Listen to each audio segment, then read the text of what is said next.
Ο Μέγας Κωνσταντίνος, εισερχόμενος στη Ρώμη μετά την νίκη του στη Μουλβία Γέφυρα το 312, κατασκεύασε άγαλμα με τα σύμβολα της νίκης του.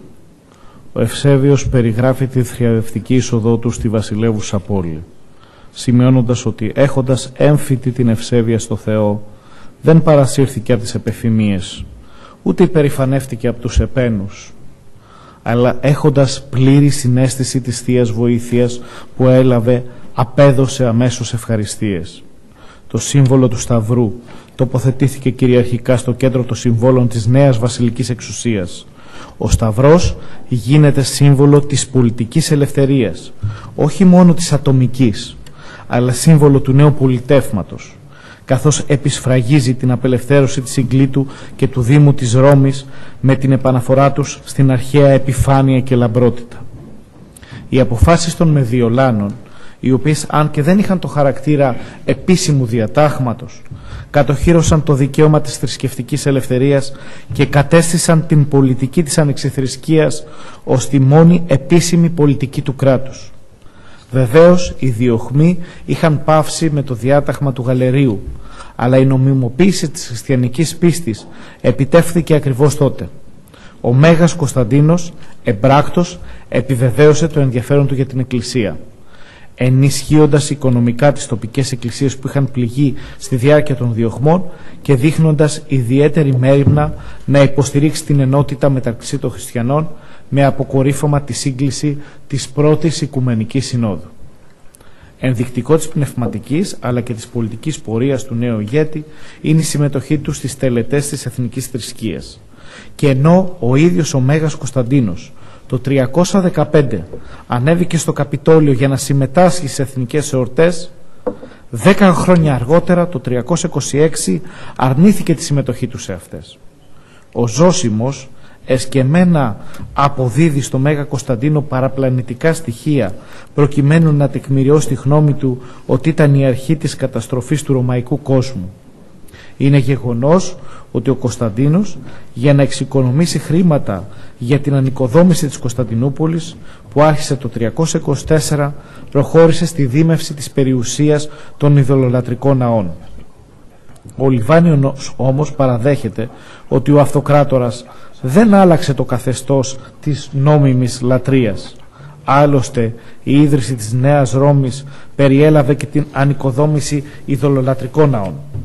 Το βέβαιο είναι ότι ο πρώτος χριστιανός αυτοκράτορας απέδωσε ιδιαίτερη τιμή στους χριστιανούς μάρτυρες και αφιέρωσε τη νέα πρωτεύουσα της αυτοκρατορίας στο Θεό των μαρτύρων. Οι εικόνες των διωκόμενων χριστιανών ήταν ακόμη ανεξίτηλες μεταξύ των υπηκών της αυτοκρατορίας και τα λείψανα των μαρτύρων παρέμεναν ως η απόλυτη απόδειξη του μαρτυρίου τους. Ο επίσημος εορτασμός των μαρτύρων της πόλης του Βυζαντίου, τόσο αυτών που μαρτύρησαν εκεί όσο και αυτών που είχαν δράσει στη πόλη, προσδιορίστηκε με ακρίβεια από την ανοικοδόμηση των εκκλησιών αφιερωμένων σε αυτούς.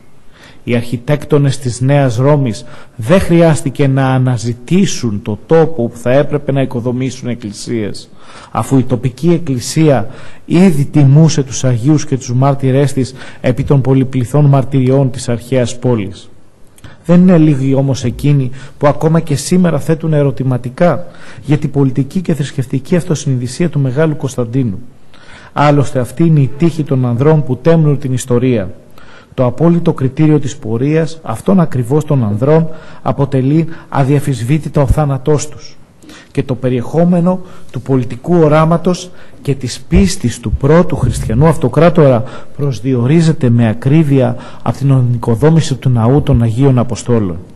Είναι γεγονός ότι πρώτου έτους του 336 ο Μέγας Κωνσταντίνος είχε αρχίσει την κατασκευή του περίφημου ναού των Αγίων Αποστόλων. Ο ναός θα ήταν αφιερωμένος στην Αγία Τριάδα. Η Εκκλησία της Κωνσταντινούπολης στις 20 Ιουνίου εορτάζει την έφρεση και μετάθεση των χιτώνων και περιβολέων των Αγίων Αποστόλων και Ευαγγελιστών Ιωάννου και Λουκά, Ανδρέου και Θωμά, Ελισέου και του προφήτου και Λαζάρου μάρτυρος. Άτινα κατατέθησαν εν το ναό των Αγίων Αποστόλων των Μεγάλων.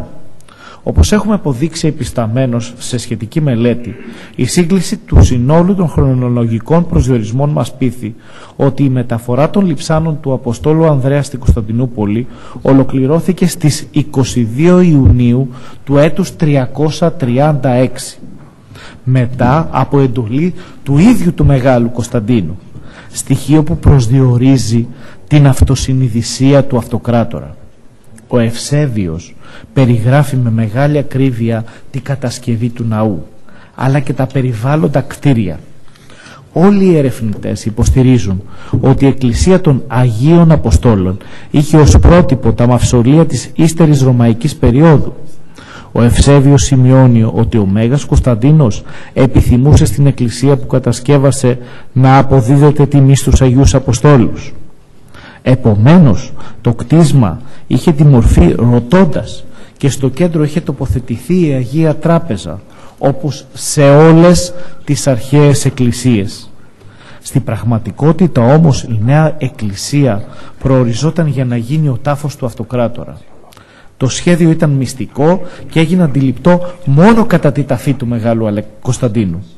Ο Κίριλ Μάνκο θέτει ερωτηματικά ως προς τη θρησκευτική αυτοσυνειδησία του Μεγάλου Κωνσταντίνου, έχοντας ως αφετηρία τη μορφή και τη δομή του ναού, και υποστηρίζει ότι ο ναός που έκτιζε ο αυτοκράτορας κάλλιστα ήταν δυνατόν να αποδοθεί και στους 12 Ολύμπιους θεούς.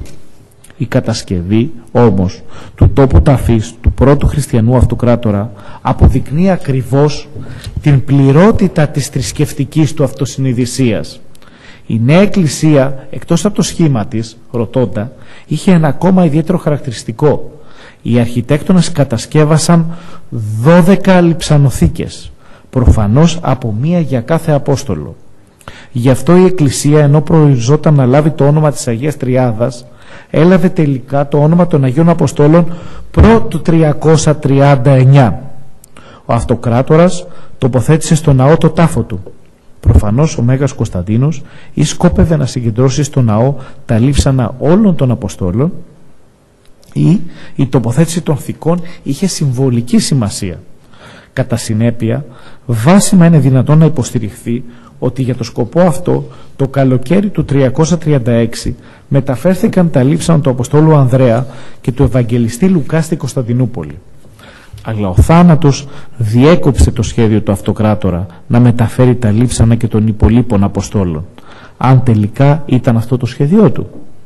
Ο Ευσέβιος περιγράφει μόνο ένα κτίσμα, αλλά είναι βέβαιο ότι στο τέλος του 4ου αιώνα είχε επέλθει πλήρης διαχωρισμός της Κωνσταντίνιου κτίσματος, όπου ενταφιαζόταν πλέον οι αυτοκράτορες, και της Βασιλικής των Αγίων Αποστόλων. Ο διαχωρισμός πρέπει να συντελέστηκε πρώτου 356, όταν πραγματοποιήθηκε η ανακομιδέν των λειψάνων του Αγίου Τιμοθέου. Στην πραγματικότητα, ο αυτοκράτορας Κωνστάντιος προχώρησε στην κατασκευή μιας βασιλικής με μορφή εγγεγραμμένου σταυροειδούς, η οποία εφάπτετο με το μαυσολείο που κατασκεύασε ο πατέρας του. Η εκκλησία εγκαινιάστηκε μετά από παρατεταμένη διακοπή των εργασιών κατασκευής μεταξύ του 361 και 367 στις 9 Απριλίου του 370.